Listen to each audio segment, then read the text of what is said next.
redneck buddy work. This corner was completely dented in. It's still kind of folded in, see, instead of being flat, it's folded. Guess I'm gonna have to put another screw right there. Come out with it. And there, and there. I have to go all the way down there. But right here, I'm gonna have to take a hammer and actually tap that back down. But you gotta put another screw. You gotta put the screw back. Frig, you can't see a dang thing clear, but put a screw right there so I can pull that little dent out. Up here, I got it pulled out. And then down here, that spot right there. So it's coming along. I'm gonna try and get it pulled out as much as I can. Body line ain't never gonna match back up because the bed's kind of bent down the middle. See? So, yeah. Now I've got to fix this dent. Where this dent, which that dent still has a bad dip in it, but this dent and that dent, I was turning it into the shop. I didn't swing out wide enough. Right across the edge of the shop. That's where that come from.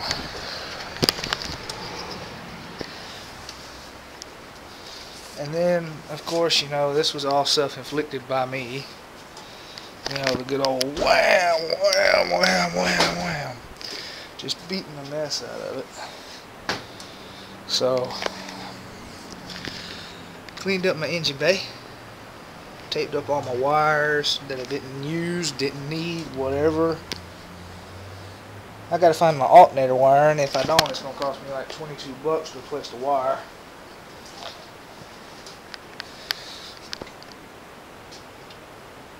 Yep. Timing chain is broken.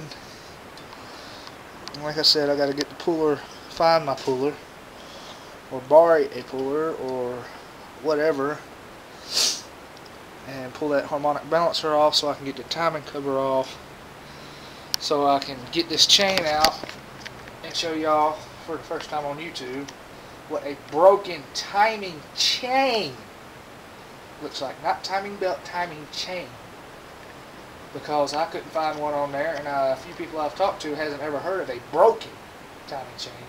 Usually they'll stretch and they'll slip and have slack. This one's either broken or the key is broken off in the crankshaft.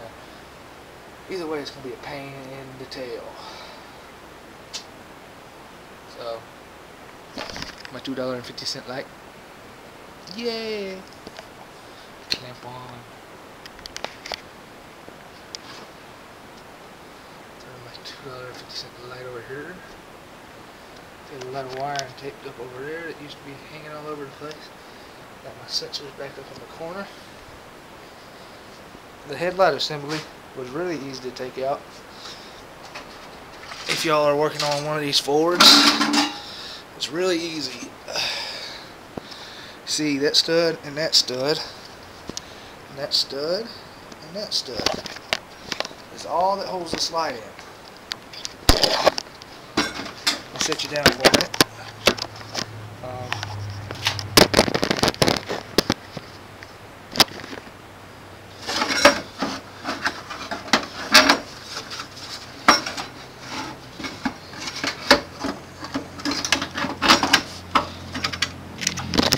Four nuts and the whole headlight assembly comes out. There's a nut there.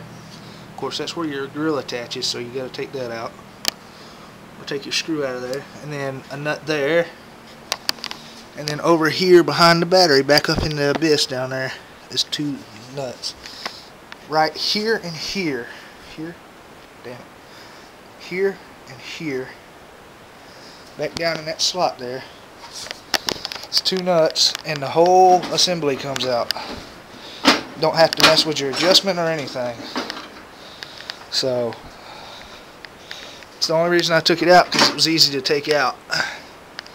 There's my grill. It's going to go back in this round. My bumper, it's going to take a little bit of work before I can put it back on. I want to try and get that grill guard off and hopefully get some new nuts and bolts for it before I stick it back on. Oil cooler, transmission cooler, which, like I said, transmission line there.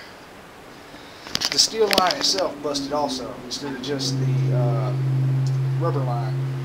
That's why, like I said, that's why I was slipping coming up the hill. My windshield wiper motor plugs. Still no windshield wiper motor. I can't afford it, I'm broken. When my truck's broke down, I have no job. I can't haul scrap. My truck is broken down. So, let's see. See what we find in the junk pile.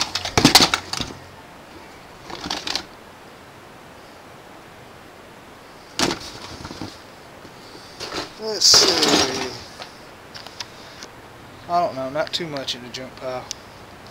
Oh yeah, my free set of spark plug wire boots. Stuff such. To fix spark plug wires, it's an Excel kit. Well, the boots are. The plug wires are just odds and ends that I picked up around here and there, and what was in the box when the fella gave it to me.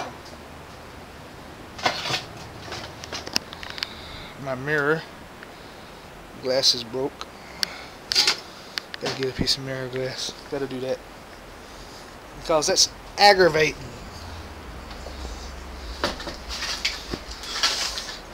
To not have a mirror on that side and have like a 24-foot long truck. So let me tell you, my old trusty rusty faithful coil, as you all know, that was the one that my truck was hooked to when I made the video Redneck Spark on a Ford truck. Of course, now the guts out of that distributor is inside that distributor, because the new ignition module I put on there was no good. And this is the parts from that Nissan Sentra that I worked on that had the bad injector. It's actually got the new injector in that bag of parts. I'm trying to put a spark plug back in the box.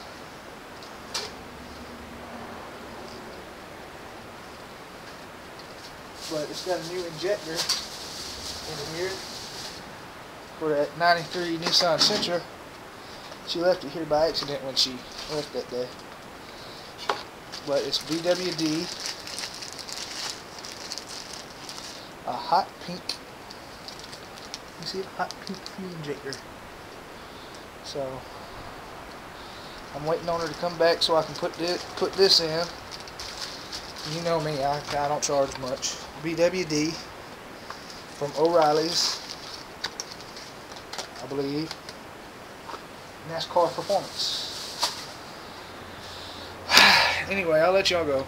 It's an 8-minute video already. Random brand new bottle of castor oil. I bought it for this truck. Now, when I thought it didn't have, when I thought it was low, and it turns out it wasn't low. So. Oh yeah. Let's see, we're at 9 minutes and 10 seconds. Let's see if I can show you this quick.